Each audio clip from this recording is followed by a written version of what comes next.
Hey everyone, and welcome! Whether you're actually studying for the citizenship test or you're just curious to see how much you know about the true North strong and free, you have definitely come to the right place. Okay, let's dive right into our pop quiz on all things Canadian citizenship.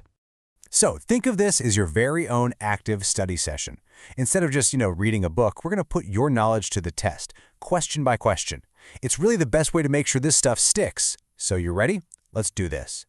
We've broken our little quiz down into 4 key parts. First, we'll hit rights and responsibilities, then we'll get into how Canada is governed, touch on a bit of the nation's history, and then wrap it all up with some fun stuff about symbols and culture. It's a quick, easy-to-follow journey to test your smarts.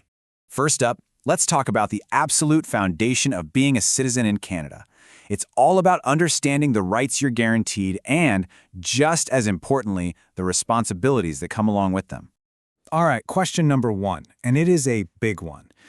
Our freedoms don't just come from one single place. They're actually built on a really long legal history. So which 2 of the following documents are the key sources of our rights and freedoms?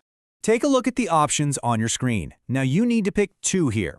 Are they A, the Magna Carta, B, the newspaper, C, a passport, or is it D, the Canadian Charter of Rights and Freedoms? Go ahead and lock in your answers. And the correct answers are A, the Magna Carta, and D, the Canadian Charter of Rights and Freedoms. So here's the deal. The Magna Carta, which was signed way back in 1215 in England, basically set up the idea that everyone, even the king, has to follow the law. And Canada inherited that. Then you have the Charter from 1982, which is our modern bedrock guaranteeing specific rights for all Canadians. Nice work. Okay, so knowing the documents is one thing, but do you know the specific freedoms they protect? For this next one, you've got to spot the odd one out. Which one of these is not considered one of Canada's fundamental freedoms? Your options are freedom of conscience and religion, freedom of thought, belief, and expression, freedom of peaceful assembly, and freedom to own guns. Now remember, 3 of these are fundamental freedoms written right into the Charter. One is not. And the correct answer is D, freedom to own guns. Now, while Canada definitely has laws about owning guns, it's not considered a fundamental freedom in the same way as, say, freedom of speech or religion. And that's a really crucial difference in Canadian law that kind of points to our focus on peace, order, and good government. Okay, great job on Section 1. Let's switch gears from rights to how things get done. Section 2 is all about how Canada is run, from your local town hall right up to Parliament Hill in Ottawa. And here they are, the iconic Parliament buildings in Ottawa. This is the heart of our federal government. But, as we're about to see, power in Canada isn't all just in this one spot. It's actually spread out quite a bit. So, this is the key to understanding how it all works. Canada is a huge, diverse country, right? And our system of government is designed to reflect that. So what are the official names we use for the 3 different tiers of government? Have a look at your options here. Some of these terms probably sound familiar, and maybe they're even used in other countries, but only one set is the correct official lingo for Canada's system. What do you think? The answer is B, federal, provincial, or territorial and local, which we often just call municipal government. The other options, well, they either describe the leaders of those levels or they use terms from other systems, like state. Now here's where it gets really interesting, because the jobs aren't always so neatly divided.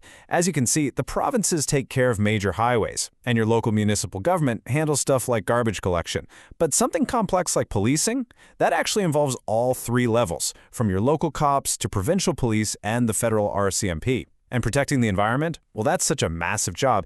It's a shared responsibility between the federal and provincial governments. Fantastic work so far. Now, let's take a little trip back in time. Section 3 is going to tackle some key moments in our history. Because, to really understand where you are, you have to know where you've come from. Okay, this is one of the most important ideas for understanding what Canada is all about. The country wasn't built by just one group. It was a result of several very distinct peoples coming together. Let's see if you can pick out the 3 founding peoples from this list. Your choices are the Aboriginal peoples, the Spanish, the French, and the British. 3 of these form the historical pillars of our nation. And the 3 correct answers are the Aboriginal peoples, who have lived on this land for thousands of years, the French, who established the first permanent European settlements, and the British, who eventually came to govern the territory. This 3-part heritage is a huge part of what makes Canada what it is today. You can see it in our laws, our languages, and our culture. All right, we're on the home stretch now. Our final section is a bit more fun. It's a look at the symbols and cultural touchstones that are just uniquely Canadian. And what better way to start than with the maple leaf? I mean, it's on our flag, it's on our money, and it's pretty much everywhere else. It is, without a doubt, the most recognized symbol of Canada anywhere in the world. Speaking of things that are truly Canadian, we actually have two official national sports, one for the summer and one for the winter. So the question is, what's our official winter sport? The options are A, curling, B, skiing, C, hockey, or D, skating. Now, all of these are incredibly popular things to do in the winter here, but only one has that official title. Of course, it's hockey. Now, fun fact, lacrosse is actually our official summer sport, but hockey was officially declared Canada's national winter sport back in 1994. It's so much more than just a game here, it really is a huge part of our national identity. And just like that, our pop quiz comes to an end. Hey, congratulations on making it all the way through. But here's one final thought to leave you with.